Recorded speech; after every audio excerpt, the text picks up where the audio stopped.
Hello, I'm Wendy Vardaman, Poet Laureate of Madison, and I'd like to introduce you to Rain. It's a sad loss that brings her here tonight, but I'm very happy that Rain Wilson can be with us.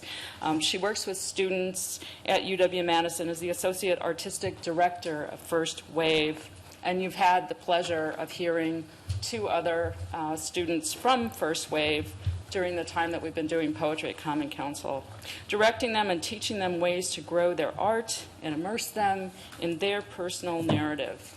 Rain says at the end of her bio, "The voiceless must be heard and be presented so that they land in the hearts and minds of those who can scream their needs loud, causing it to shake oppression loose at its roots." And I invite you to listen to her and to leave this room tonight prepared to do that. Thank you. Thank you.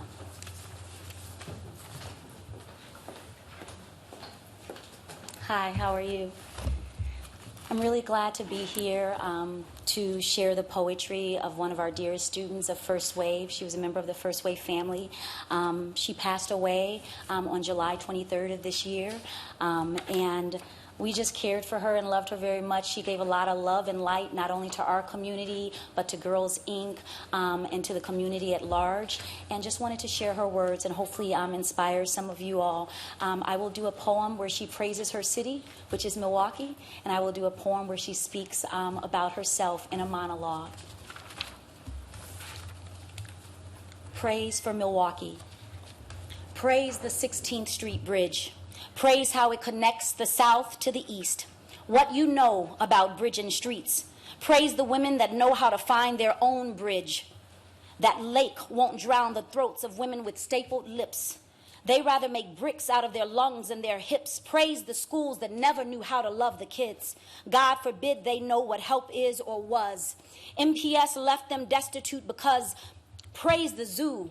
The zoo created within Burleigh's finest gave them reason to be animal and savage. Praise the reason, the corned beef that goes underneath cabbage at Omega's 3 a.m. eating sandwiches and fresh bread. Praise the only place that don't kick out our black kids. Praise the sons and daughters proud to be North Side kids, all South Side kids who stop knowing or caring what sides is. This is how the revolution comes. This is how color becomes deeper than skin, how culture becomes a crock pot of beans and serrano peppers to feed kids on each side of National Avenue, a city ridged with invisible lines that are consistently crossed by all kids alike. What you know about barriers. We're born from a city that tries to box us directionally, but they've only taught us how to turn a box into a dance floor or communion of bodies, taught us how to make flames in a room of wood, taught us how to make bodies one voice, one sound, one signature that writes its name at the end of an acceptance letter to greatness, to glory, to victory, to God, so she can tell us how we're made in a beautiful image.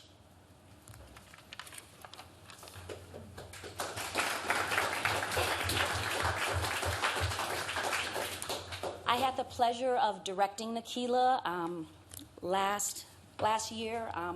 I directed them, and they were in a Line Breaks Festival, her and her best friend, Ashley Street. And this comes from the monologue that I prompted both of them to write a monologue about themselves so that people get better insight into the women that they are from Milwaukee. And this is the piece that Nikila wrote. Erase me. No. Color me beautiful. Beauty got a nose ring and a Philly drawl. Got skin black as midnight and gold as honey. Beauty is big-breasted and big-hipped, got enough womb to raise preschools and city blocks, got enough chicken stock and roux to make gumbos and po' man soup. Beauty has become my black girl's truth.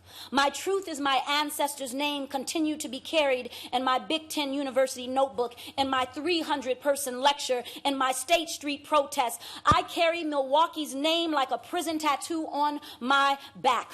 Glorious and gritty in its execution. Permanence. Permanence is a requirement for the streets. Permanence is the second word after family. My success is passed down like an heirloom, bringing the hood to college because they told us we couldn't be here, told us we couldn't get here. But my mama graduated in May 2014. My daddy getting his bachelor's degree. We stand hood, fabulous, beautiful, black, and hungry, ready to eat. Poverty taught me how to clear my entire plate. You will not You will not erase me.